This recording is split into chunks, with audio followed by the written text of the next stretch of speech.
ورپسې 14 آیتونو کې به د هغې خلکو ذکر یې چې ظاهرا یې مني خو باطنا یې نه مني. نو دا د دویمې قبیلې ذکر دی. کومه فرقه چې قرآن ظاهري او باطني دواړه نه مني یعنی سوچه کافران. نو الله فرمایي ګورئ ان الذین یقینا خلق کفروا چې کفر یې کړی سواء علیهم برابر خبره د پدیو باندې انذرتهم که چرته ویرې ته دیو ام لم تنذرهم یا ونیرې ته دیو لا یؤمنون ایمان نه راوړي. ان الذین کفروا یقینا هغه خلک چې کفر یې کړی دی. نو کفر څه ته وایي؟ کفر په لغت کې په معنا د ستر سره راځي. ستر لکه تفسیری مدارک ترجمه کړې ده چې ستر الحق عنادن هغه خلک چې ستر الحق حق پټ کړی دی یعنی په حق باندې پرده ور اچولې ده عنادن د عناد د وجې نه. نو دغه شانتي چې کله په لغت کې کفر د ستر په معنا باندې راځي نو د زمیدار ته هم الله تعالی کافر ویلی د قرآن کریم کې اعجب الکفار نباته کمثل غیث اعجب الکفار نباته. ذکر زمیدار هم دی دانه پټی تخم وکړي او بیا پټ کی نو پټون کړي. او دغه شان دا کفاره چې کوم ده تاسو را قسم کفاره ادا کوئ یا دغه شان نور کفارات را کفاره دی ته هم کفاره څه کوئ چې دا ستر د پاره د معصیت ګرځي. یو انسان ګناه وکړي او بیا د دغه د پاره ستر د کفاره وګرځي ذکر یې ته کفاره وایي. نو دغه شان د نعمت پټول چونکې لغت کې د ستر په معنا باندې راځي نو که الله نعمت یو انسان پټوي ناشکري نو دې ته هم قرآن کې کفر ویلی شوی دی. ځکه هلته کې هم پټوالی راځي د نعمت لکه بدلو نعمت الله کفره نشکرک ولا نکفرک منګه وایو. او دغه شان په شرع کې کفر څه ته وایي؟ نه په شرع کې کفر چې کوم ضروریات د دین دي او هغه ضروریات د دین نه انکار کول دی ته چې کوم دی نو دا کفر وایي. او کله کله د کفر اطلاق په ترک د عمل باندې هم کیږي. یو عمل یو انسان پریږدي او انشاءالله مخکې به تاسو وایي بخاري شریف کې امام بخاري هغې ته کفر دونه کفر ویلی دي هلته کې به پوره تفصیل بیا راشي. نو ان الذین یقینا خلق کفروا چې کفر یې کړی دی. کفر درې لوی قسمونه چې کوم ذکر شوي دي دا څلور کفرونه دي. څلور قسمه دی کفر. نمبر 1 کفر انکاری. کفر انکاری دی ته ویلی شي چې ظاهرا او باطنا یعنی لسانا او قلبا دواړه انکار راشي نو دی ته کفر انکاری وایي. او دویم نمبر کفر کفر جحودی دی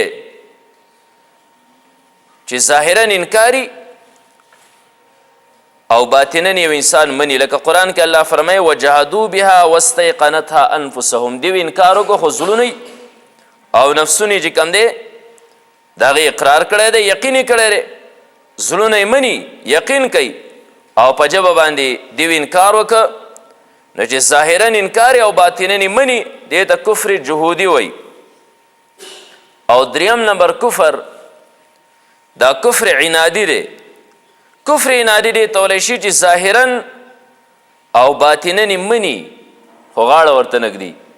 ظاهرا یې هم مني باطنا یې هم مني چې دین حق دی خو غاړه ورته نږدي. لکه کفر د ابو طالب خپل اشعارو کې وی کنه نبی علیه الصلاة والسلام دین په تمام عادیانو کې بهتر دی او پوره صفات په ورله بیانول خو صرف په دې وجه باندې انکار کو چې قبیله مې ده او خلک پس وی د هغې د وجې نه انکار کو غاړه ورته نه یې ښوده د خپلې معاشرې د پیغور د وجې نه نو دا کفر عنادي دی.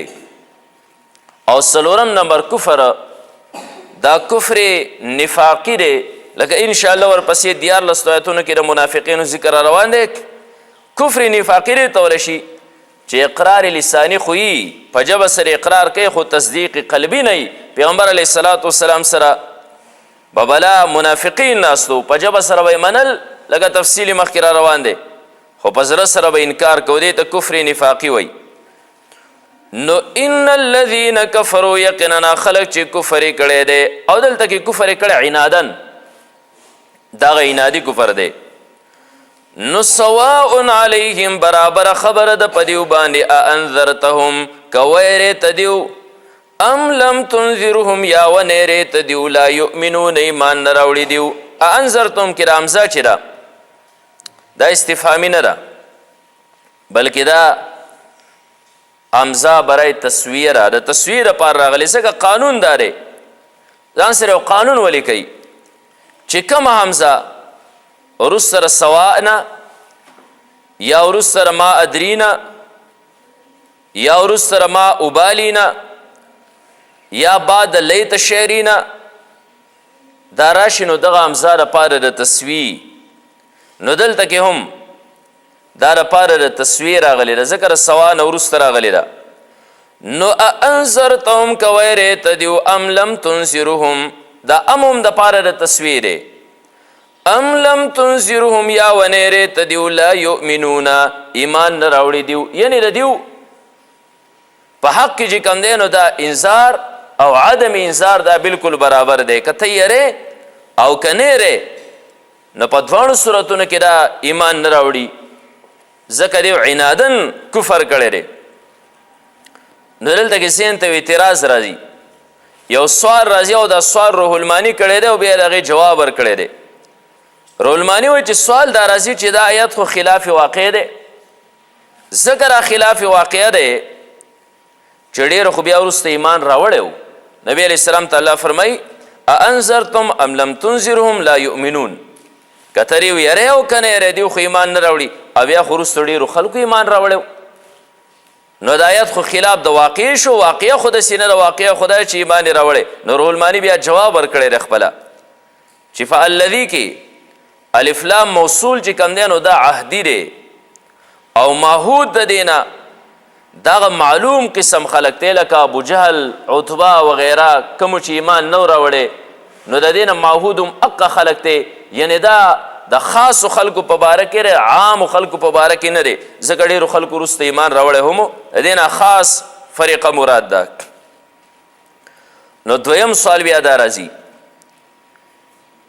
چې دلته الله فرمیل سواء علیهم اانذرتهم ام لم تنذرهم لا یؤمنون برابر خبره لري دیو په باره کې که ته یری او که نه یری دیو ایمان نه راوړي نو چې کله الله تعالی ته علم دی د عدم ایمان د دیو چې دیو ایمان نه راوړي نو بیا نبی علیه الصلاة والسلام په انذار باندې ولې ماموره کړی چې الله ته پته دی چې دیو ایمان نه راوړي نو پیغمبر علیه السلام ته بیا حکم ولې کوي چې ته دیو ویروه تبلیغ ورته وکړه نه دا خو بیا په انذار باندې ماموره کول د پیغمبر علیه الصلاة والسلام دا خو بیا بیکاره ثابتېږي چې الله ته د عدم ایمان علم دی او بیا هم رسول الله مبارک ته فرمایي چې ویروه دیو تبلیغ ورته وکړه نو دا خو بیا بیکاره حکم معلومیږي نو جواب روح المانی او قاضي بیضاوي داسې کړی دی چې بیکاره هر هغه څیز ته ویلی شي چې د هغې بالکل څه فایده نه وي بیکاره هر هغه څیز ته ویلی شي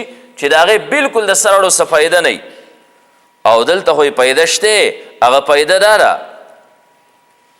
چې د دیو په حق کې چې کوم دی نو انذار دا فایده نه ورکوي او نور پیغمبر علیه الصلاة والسلام خو مبلغو او مبلغ ته خو په هر صورت کې خپل تبلیغ اجر میلاویږي نو د دیو په باره کې چې دی نو انذار او عدم انذار دا مساوي او برابر دی دیو له فایده نه ورکوي پیغمبر علیه الصلاة والسلام ته خپل تبلیغ اجر دا میلاویږي نو د دې ځای نه رسول الله مبارک ماموره کول په تبلیغ باندې که څوک ایمان راوړي او که نه راوړي رسول الله مبارک خو خپله فریضه ساقطوي هغه ته خو خپل اجر چې نو دا میلاویږي نو الله فرمایي چې خلک چې کفر یې کړی برابر خبره ده که ته یری او که نه یری دیو ایمان نه راوړي اوس ولې نه راوړي نو ختم الله مور لګولی دی الله تعالی علی قلوبهم په زړونو د دیو باندې نو دا تعلیل دی ما قبل چې دا ایمان ولې نه راوړي نو علت ورله دا دی ځکه الله تعالی مهر لګولی دی په زړونو د دیو باندې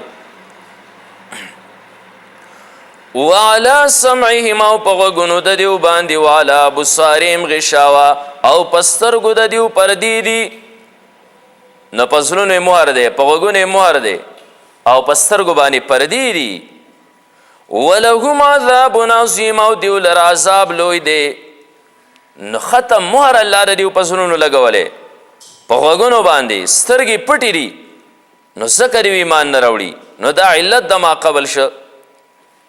اوس دلته را مسله چې ختم الله مهر لګولی. دلته مهر مطلب سره مهر څه ته وایي؟ نو ختم په لغت کې آخر ته رسېدو ته ویلی شي. تاسو یاره قرآن کریم می ختم که، کتاب می ختم که، آخر ته رسېدو ته ویلی شي. او په عرف کې بیا د هغې سره مهر لګول دا لازم دي. کم خط چې سړی ختم کړي که نه هغې کې بیا آخر کې مهر ولګئ.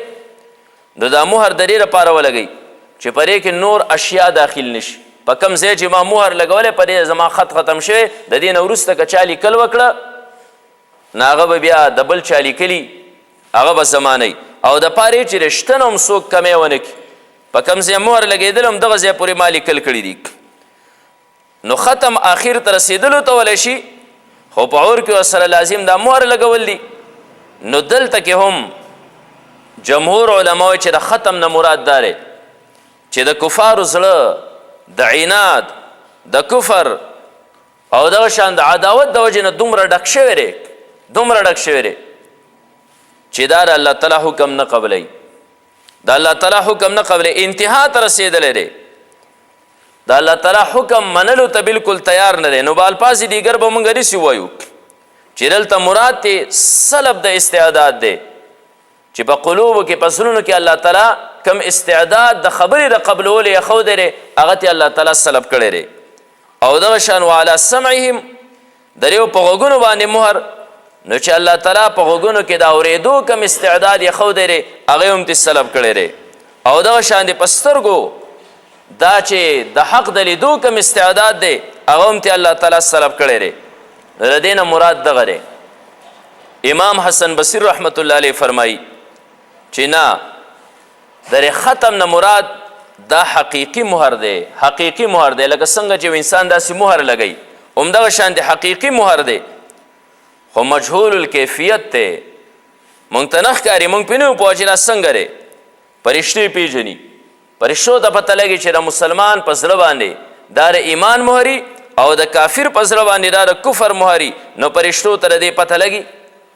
او د دې تایید دا په روایتونو سره هم کېږي. د حسن بصیر رحمت الله علیه د دې قول لکه ابن عمر رضی الله تعالی عنه روایت دی. تفسیر در منصور یو روایت راوړی دی چې دا د مهر لګولو والا فرشته دی د الله تعالی د عرش د خپه راسې نیولي او په انتظاري. نو څوک چې د الله تعالی د حکم بې حرمتي کوي بېباکي کوي نافرمانی کوي نو الله تعالی دغه فرشتې ته حکم کوي ورشه پرې زړه ولې مهر ولګوه.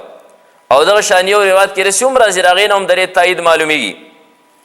حدیث شریف کې راځي نبی علیه الصلاة والسلام فرمایي چې کم یو انسان ګناه وکړي د هغه پرې زړه باندې یو داغ ولګي او بیا که بله ګناه وکړي بیا بل داغ ولګي نو که توبه وباسي نو دا داغ ورانیږي. که توبه نه وباسي نو بیا ورو داغونه لګي نو دا سړی مکمل طور باندې توش. نو قرآن کې دلته کې د ختم تعبیر شوی دی کلا بل ران علی قلوبهم په زړونو باندې زخم دی دا زنګ دی ام علی قلوب اقفالها زړونو ته یې تالی دي. دا مختلف قسمه تعبیرات د دې نه چې نو دا شوي دي. نو ختم الله مهر لګولی الله تعالی علی قلوبهم په زړونو د دیو باندې. قلوبونه څه مراد دی؟ یو قلب خو دا د انسان دی ګس سیټ ته دا د غوښې را بال دی که نه زړه صنوبري شکل کې چې د دغې نه مکمل د روح حیواني منبع ده. انسان په دغې باندې ژوندی دی ژوند په دغې کې دی او بیا د رګونو شریانو په ذریعې سره تمام اندامونو ته د هغې نه ژوند چې دی نو دا پاسکي د بال غونته کې صنوبري شکل کې دا د غوښې یو ټوکړه دغې ته قلب وایي. خو دلته کې ختم الله علی قلوبهم نه مراد دغه زړونه نه دي د غوښې پرې زړه باندې ولله پاسه مهر نه یې لګولی بلکې د دې نه دلته کې د قلب نه مراد چې کوم دی نو لطیفه رباني ده. یو جسم لطیف دی چې په هغې لطیفه رباني سره انسان دی او انسان په هغې باندې مکلف دی هم په حق کې ولا الله تعالی مهر لګولی دی. ختم الله مهر لګولی الله تعالی علی قلوبهم په زړونو د دیو باندې وعلی سمعهم او په غوږونو د دیو باندې وعلی بصارهم او په سترګو د دیو غشاوتون پردې دي. دلته تاسو رعایت ته وګورئ نو ختم الله مهر لګولی علی قلوبهم د دیو په زړونو باندې. نو قلوب جمع ده او علی ابصارهم هم جمع ده، ابصار هم جمع ده، وعلی سمعهم سمع دلته مفرد دی.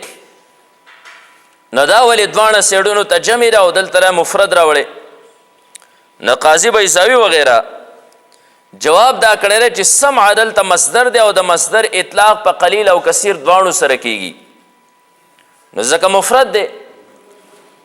او بعضو جواب دا کړی دی چې دلته مضاف دا محذوف دی، اصل کې داسې دی چې ختم الله علی قلوبهم وعلى مواضع سمعهم، دا اورېدو په ځایونو باندې. نو بیا د اورېدو ځایونه خو ډېر شی دي، دا هر انسان خپل خپل غوږونه دي،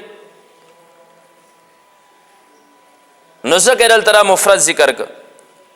او دریم جواب چې کوم دی نو مفسرینو دا کړی دی چې د قلوبو تعلق د ډیرو سیزونو سره دی. زړه ته مختلف قسم سیزونه راځي، او دغه شانتې د سترګو تعلق هم د ډیرو سیزونو سره، ډیر سیزونه یې ني. او د غوږونو تعلق چې دی نو دا د یو سیز سره دی چې هغه صرف صوت دی، آواز دی، نو ځکه را مفرد دلته ذکر کړی. بهر کیف دا درې جوابونه مفسرینو کړي. وعلی ابصارهم غشاوة، او په سترګو د دې پردې دي. دلته یو مسله ذهن ته راځي، هغه مسله دا ده چې یو انسان له الله تعالی زړه بند که، الله وله سترګې بندې کړي، الله وله غوږونه بند کړل، نو دا غریب خو بیخي بیکاره شو. و سبا ورځې بیا الله را نسي ولې، الله جهنم ته ولې ورچوي، پر یې کفر باندې بیا را نسي ولې، ځکه چې زړه دې ورله بند که، سترګې دې ورله بندې کړې، غوږونه دې ورله بند کړل، نو دا غریب خو بیا بې اختیاره پاتې شه. لکه دلته یو طالب دی، هغه طالب چا په کمره کې بند که او طالب پسې ووهله، یو استاد ورته قاري صاحب ورته اواز کوو چې راشه. زه ورته ویم چې قاري صاحب که ته ورته اواز کې او که نه کې تا خواله نه شي راتلی، ځکه ما ورته تاله لګولې ده. اوس ته به وایې چې یاره دې طالب ته ګناه غریب ته سره. نو دلته کې دا زړه وله الله بند کړی دی، سترګې وله بندې کړي دي، غوږونه وله بند کړي دي، نو بیا الله د انسان رانسي ولې او سزا ولې ورکوي او جهنم ته ولې ورچوي. نو دومره خبره ذهن کې یاره وساتئ چې الله خالق د افعالو دی او بنده کاسب د افعالو دی. الله فعل پیدا کوي او انسان د هغې دپاره کسب کوي. انسان چې رانیوی کېږي دا پر یې کسب باندې رانیوی کېږي. د به کفر نه کوو، زړه باندې به مهر نه لګېده، د دې مهر دپاره دی کاسب ګرځېدلی دی. لکه زه به تاسو ته خارج کې مثال در کوم، مسله به سمجھ ته راشي. پورې په دې اډه کې یو ګاډی ریپلین کوچ دی مثال په طور باندې، هغې کې سورلی کېناستې او مکمل ګاډی ډک شو او روان شو. کلینډر پورې شاته نښتی دی، دغه پورې زیاته چې دې پمپ ته چې ګاډی ور ورسېد نو کلینډر اواز استاذه ودرېږه. استاذ ګاډی ودرو، ولې سورلی کوزېږي نه، څوک خو کوزېږي نه، هسې مې ودرولې. بس بیا روان شه ګاډی، بیا اخوا دی بل ګیر کې دی بل پمپ ته شه ور ورسېده، نه بیا دی کلینډر اواز وکړي استاذه بریک شه ودرېږه، او ګاډی بیا ودرېده. سورلو تپوس وکړه چې کلینډر ولې څوک راخېږي که کوزېږي؟ دی چې نه هسې مې ودرو. ناسې را سورلی او دا ډریور به څوک کنځي؟ استاذ کنځي او کلینډر کنځي؟ ظاهره خبره ده چې کلینډر کنځي. اوس که دا کلینډر دا ووایي چې هلکه دا بریک خو د دې استاد د خپې د لاندې نه دی، دا ګاډی خدای چلی، زه خو شاته نښتی یم، دا چې ودرو دا خو د په بریک پکې خو د ده ودرو، دا چې روان که را خو ده روان که. نو خلک پوهه خو ټیک ده، د استاذ کار چې کوم دی نو ګاډی روانول دی او ودرول دی، دا کار استاذ کوي، خو د دې دپاره کاسب ته ګرځېدلی، د دې دپاره سبب ته ګرځېدلی، تا به آواز نه کوو ده به ودرو نه. دغه شانتې الله تعالی خالق دی، الله تعالی هر څه پیدا کوي. یو سړی دلته تا تماچه راونې او مړ دی که ولې ویشته، نو ته به اوس وې چې دا مر خو الله راولي، دا انسان پې ولې ګرم دی، دی ولې رانسي؟ نه منګه دا مر خو الله راولي، خالق الله تعالی درې مر دی، خو کاسب خو له ته وګرځېرې که نه.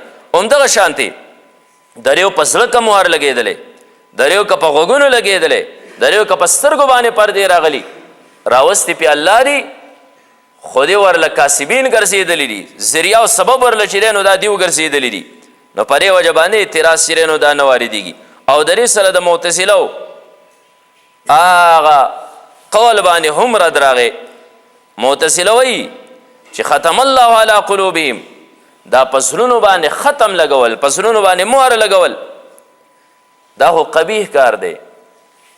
او الله تعالی چې دی نو دا خو منزه دی پاک دی داسې قسمه قبیح کارونو نه نو لهذا ختم الله وکړي او دغه شان دی پرې غوږونو چې مور لګېدلی په سترګو پردې نو دې کې الله طرف ته چې نسبت شوی دی نو دا اسناد مجازي دی ځکه چې دا یو قبیح کار دی او الله تعالی د داسې کارونه منزه او پاک دی لمونږ وایي دا اسناد مجازي نه دی دا اسناد حقیقي دی حقیقت کې الله طرف ته نسبت شوی دی خو د دې کار دپاره دغه انسان په خپله باندې سبب او ذریعه چې دی نو دا ګرځېدلې ده نو ختم الله مور لګولی الله تعالی علی قلوبهم په زړونو د دیو وعلى سمعهم او په غوږونو د دیو وعلى ابصارهم غشاوه او په سترګو د دیو پردې دي ولهم او دیو لر عذاب عظیم لوی عذاب دی په آخرت کې نو په هر یو جرم باندې الله تعالی دوه سزاګانې ورکوي یوه نقدي سزای